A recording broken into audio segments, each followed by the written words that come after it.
안녕하십니까. 자산관 비교의 윤종철입니다. 오늘도 블룸버그 리일드 2023년 3월 17일 방송 요약 및 해설하고 제 의견 개진하겠습니다. 오늘 방송은 별로 사실 쟁점이 없고 다음 주에 수요일날 이제 FOMC 미팅이 이제 3월 22일날 있으니까요. 크게 쟁점이 없는 상황이어서 짧게 좀 진행을 하고 제 의견 개진하겠습니다.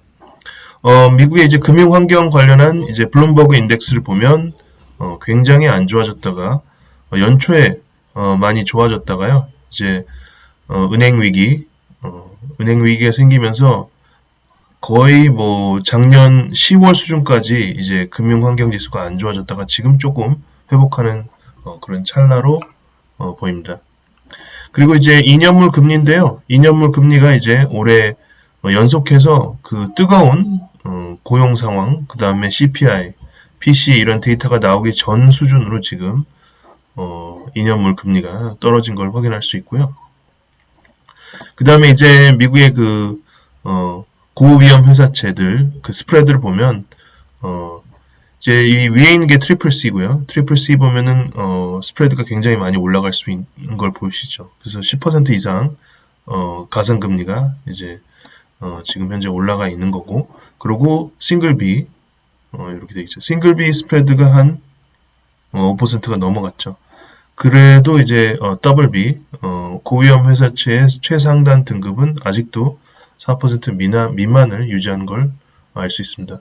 그래서 요 인덱스에서 어느 정도의 금리를 주는지는 여기다가 무위험 금리 즉 2년물 뭐 한 4% 만기에 따라서 다르겠죠. 그 정도를 더해주면은 그 정도의 금리를 받는구나. 그러니까 우리가 이게 3.5% 수준이라고 보면은 4% 더하면 7.5%를 지금 더블 B도 주는 걸 알 수 있습니다.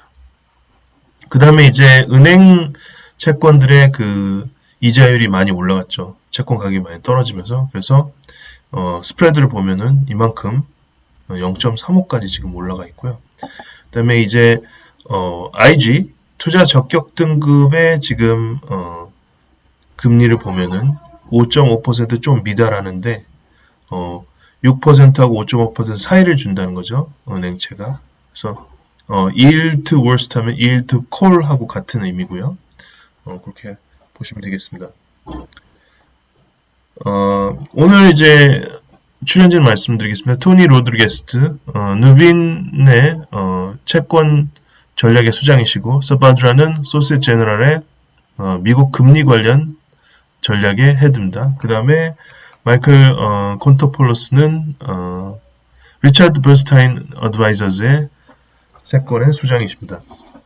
마지막 5라운드로 이제 질문한 것이 결국 이번 FOMC 미팅 때 얼마로 올릴 것이냐, 다 25pp로 말씀하셨고, 올해 금리 인하 가능성에 대해서는 토니가 4분기에 한 1, 2회, 그 다음에 서바드라는 없다, 마이클 콘토플러스는 있다, 뭐 이렇게 답변했습니다. 그 다음에 지금 2년물과 10년물 장기 채권이 오히려 금리를 더 못 주고 있는 상황, 즉 만기가 길수록 이자율이 더 높아지는 그런 정상화의 과정이 올해 가능하느냐에 대해서 다들 그렇게 안 된다. 올해 내내 연말이 되더라도 단기 금리가 더 높을 것이다. 장기 금리보다 뭐 이렇게 예상을 하셨습니다. 자, 서반드라가 이제 얘기를 했는데요. 결국에는 이번에 이제 제롬 파월은 더비쉬 하이크, 완화적인 하이크를 할 거다. 그래서 라가라드 총재가 지난주에 했듯이 그런 걸 좀 비슷한 액션을 취하지 않겠냐 얘기를 했고요. 토니는 지금 사실은 금융시장의 환경을 보면 멈춰야 되지만 시장의 안정을 위해서 25pp를 인상할 것이다. 그러니까 그냥 지금 금리 인상을 잠깐 멈추게 되면 오히려 시장이 패닉할 수 있다 이 얘기를 하셨고, 그 다음에 마이클은 또 50pp를 하는 게 사실은 옳다 자기가 볼 때는. 그렇지만 뭐 25pp를 예상한다 얘기를 했습니다. 그리고 이제 마이클이 최종 금리 수준이 확실히 낮아질 것이다. 소형 및 지역은행들의 그 chief risk manager들이 아무래도 깐깐하게 보고 그러기 때문에 이제 신용 창출이 힘들다는 거죠. 그만큼 역대로 상당히 강화된 그런 규정 때문에 지금 현재도 사실 대출 받는다는 게 그렇게 쉽지는 않은데 이런 상황 때문에 오히려 대출이 더 감소해서 그런 부분이 있다. 그 다음에 서바드라는 사회자의 질문에 대해서 은행 위기가 지금 끝났냐에 대한 질문에 대해서 아직까지 그런 걸 판단하기는 좀 이르다 얘기를 했습니다.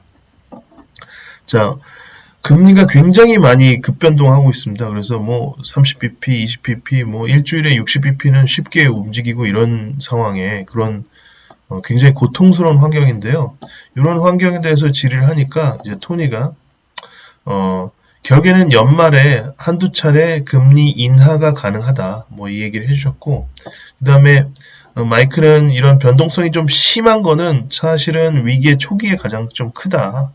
뭐 이렇게 했고, 그 반대되는 얘기도 좀 해서 이제 좀 다른 상황도 가능하다는 거를 이제 가능성은 열어놨습니다. 이제 그러니까 지나치게 처음에 한 얘기, 지금 현재 변동성이 가장 크다라는 얘기는 갈수록 이제 안정이 될 것이다라는 섣부른 판단일 수도 있다. 뭐 이 말씀을 짧게 해주셨습니다.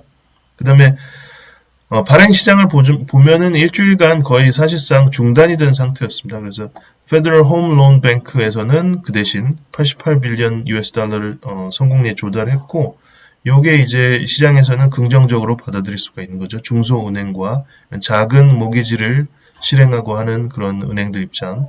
그걸 유동화하지 않고 계속 자기 자산으로 보유하고 있는 그런 은행들 입장에서는 이제 참 좋은 것이고요. 그 다음에 JP 모건의 밥 마이클이라는 것은, 마이클은 이제 결국에는 작년 이맘때 거의 0에 수렴했던 금리가 벌써 지금 5% 가까이 되는 거는 앞으로 금리를 안 올리더라도 엄청난 효과를 시장과 경제에 준다. 이 얘기를 하면서 사실은 지금 금리 인상을 중단하고 좀 대기해보는 게 맞다. 그리고 더 큰 위험들이 금방 이제 수면 아래에 더 큰 위험들이 많이 있고, 이런 게 이제 계속해서 lagged effect라고 그러죠. 그래서 그런 것들이 지연된 효과가 계속해서 경제에 영향을 주면 사실 더 큰 문제가 있을 수 있다. 이쪽으로 이제 얘기를 하셨고, 그래서 상당히 퀄리티를 중요로 했습니다. 그래서 굉장히 우량한 그런 자산을 보유를 해야 되고, 우량한 회사채도 얘기를 하셨습니다. 여기에 약간의 이제 반대되는 얘기인데요. 토니는 그래도 지금 신용 위험을 감수할 만한 곳이 있다. 투자 저격 등급은 물론이고, 고위험 회사채군 중에서 BB 정도는 매수를 해볼 수 있지 않냐, 보유해볼 수 있지 않냐. 왜냐하면 이자를 7에서 9% 정도 주고, 또 특정 어느 섹터가 좋다기보다도 분산을 해야 되고, 그 다음에 지금은 미국 대형 은행의 금융채 같은 경우에는 매력이 있지 않냐, 이 말씀을 해주셨습니다. 그래서 중간에 이제 다른 분이, 여기 있는 출연진 말고 다른 분이 이제 얘기한 멘트를 갖고 왔는데요. 결국에는 채권이 은행 관련한 자산 중에서 채권이 은행주보다 낫다. 지금 bank debt, 은행 채권을 갖고 있는 게 차라리 낫지 않냐, 이 얘기에 대해서 마이클은 제가 마이크라고 표현했는데, 마이클은 굳이 지금 신용 위험을 감수할 필요가 없다. 대안으로 확실하게 무위험 국채들이 있는데, 비슷한 이자를 주는 미국의 단기채들, 단기 국채가 있고 한데, 지금은 굳이 신용 위험을 감수할 필요가 없다. 그리고선 또 마이클이 주식은 사실 실적이 상향하는 것, 이익의 증가에 대해서 배팅하는 거고, 회사채는 만기가 도래할 때까지 그 회사의 그 대처표의 건전성을 사실 보고 투자하는 것이다. 그만큼의 이자를 줄 수 있으면 되는 거니까요. 요 얘기를 해서 금융채 중에 이제 대형 은행 거에 3년물 정도는 오케이, 뭐 이렇게 얘기를 했습니다. 그래서 바드라는 좀 중요한 말씀 하셨는데, 결국엔 지금 상황이 경기 하방 압력이 있는 상황이고 하기 때문에, 그럼에도 불구하고 금리가 많이 이제 내려갔지만, 이자율이 많이 이제 줄어들었지만은 채권의 매력이 이제 시장에서 좋아하면서, 그럼에도 불구하고 역사적인 그런 관점에 봤을 때 상당한 이자를 주기 때문에, 그죠? 그리고 하방에도 좀 가격 보존력이 더 강하니까요. 채권이 매력적인 시점이다, 이렇게 얘기를 했습니다. 저는 지난 한 2주 동안 취한 액션을 좀 설명을 드리고, 그리고 이제 다음 주 계획도 좀 살짝 말씀드리려고 합니다. 제가 이제 제 포트폴리오를 공개를 작년 한 이맘때 4월 달에 이미 했기 때문에 거기서 크게 벗어나는 건 아니거든요. 이제 그 당시에 보유했던 원자재 자산의 비중을 좀 줄이자 이 얘기를 작년 가을에 얘기를 해서 좀 줄인 부분이 있지만 결국에는 순수한 미국 국채 ETF 정도는 제가 적어도 한 10%는 보유를 하고 작년 하반기에 이제 이자율이 높아지면서는 거의 한 20% 수준, 최소 15% 수준으로 이제 가져가는 포트폴리오를 제시를 했었는데요. 그러니까 그런 정도의 제가 보유하고 있던 국채를 계속 보유를 하고 있다가 최근에 보유분에 단기든 장기든 중기든 제가 이제 분할해서 갖고 있는데 그걸 이제 한 40%는 매도를 하고 그거를 이제 현금으로 갖고 있지 않고요. 바로 이제 떨어질 수 있다고 하더라도 주식과 그 다음에 회사차를 매수를 했습니다. 그리고 이 정도는 현금성으로 가져가야 되지 하는 거는 단기채가 그래도 이자를 많이 주니까 단기채를 샀습니다. 산 주식들에는 주로 이제 성장주 위주로 샀습니다. 그래서 SMH 비중을 늘렸고요. 반도체죠. 반도체 ETF 비중을 늘렸고 그 다음에 개별 R 주식으로는 알파벳 C주를 조금 많이 샀습니다. 그렇게 했고 그 다음에 이제 XLK 성장 테크거든요. 테크. 결국에 마이크로소프트 애플 비중이 좀 크고 이런 쪽입니다. 수수료 작고 그 다음에 이제 의료기기 ETF 그 다음에 그냥 성장주 ETF 뱅가드에서 하는 거요. 그렇게 했고 그 다음에 이제 이쪽은 워낙 이제 베타가 크고 문제가 발생하면 또 많이 떨어지기고 하는 그 나스닥 위주기 때문에 좀 이제 미국 헬스케어하고 그 다음에 유틸리티들 그죠? 전기, 전력, 물 공급 이렇게 꾸준하게 왜냐면은 특히 XLU 비중은 조금 더 높였는데요. 이유가 이제 결국에는 따박따박 월세 들어오듯이 이제 가스 요금 이런 건 내야 되고 반대로 원자재 가격은 지금 경기 후퇴의 가능성을 보고 많이 떨어지고 있으니까요. 꼭 이제 원자재 가격이 연동돼 있는 미국 요금이지만 그죠?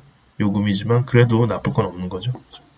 그 다음에 이제 그냥 현금을 들고 있는 것보다는 낫다고 판단을 해서 한국의 고배당 커버드 콜 전략 ETF를 좀 샀고 그 다음에 미국 고배당 커버드 콜 ETF 요걸 디보를 기본 자산으로 하고 있는 우리나라 ETF가 있다는 걸 이제 제가 말씀드렸기 때문에 프리미엄 이렇게 검색해 보면 나오거든요. 요걸 좀 이렇게 좀 늘렸습니다. 그다음에 회사채 부분은 가장 많이 이제 늘리게 된 건 BCIT 중기채거든요. 그래서 평균 만기가 한 8년 정도 되는 그 정도 되는 이제 채권을 회사채를 가장 많이 보유하고 있는 ETF고요. 그 다음에 장기채, 회사채 장기채. 그 다음에 HYBB라고 있습니다. 제가 이제 Fallen Angels ETF FALN이나 ANGL은 소개한 적이 있는데요. 이게 HYBB가 이제 따로 돼 있습니다. 그래서 이거는 에너지 섹터가 상대적으로 다른 그 WB ETF보다 적습니다. 그래서 이걸 선택하게 됐고요. 그 다음에 이제 지금 미국 사람들 입장에서는 신흥국 물론 달러 ETF지만 HYEM이나 KYHB에 대해서 이제 공포를 가지고 좀 더 이제 투매를 하는 경향이 있기 때문에 이때 좀 더 사자, 더 떨어지더라도 했습니다. 그래서 요거는 액티브한 하이힐드 ETF고요. 그 다음에 이제 종합적으로 갖고 있는 것, 토탈 리턴 종합 채권 ETF인데 이것도 좀 늘렸습니다. 그리고 제가 이제 빠뜨린 게 있는데 달러가 혹시 약세로 갈 수도 있기 때문에 EMLC 현지 통화 국채 그래서 뭐 중국이나 러시아 뭐 이렇게 브라질 그런 이제 회사채는 아니죠. 이제 그런 국채를 담고 있는 ETF도 조금 늘렸습니다.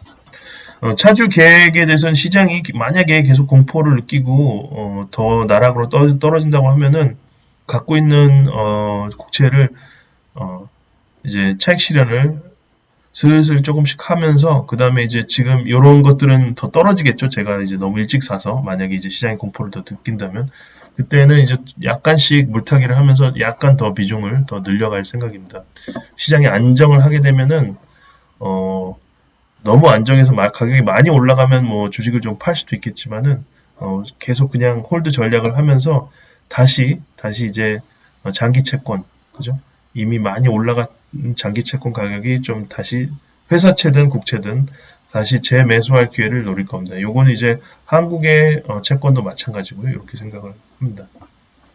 그래서 이제 매수 기회를 노릴 때 제가 매도할 만한 자산은 여기 이제 보유하고 있는 단기채나 배당주 이런 걸 좀 매도를 해서 여기 싸지면 조금씩 이쪽으로 비중을 다시 늘릴 생각입니다.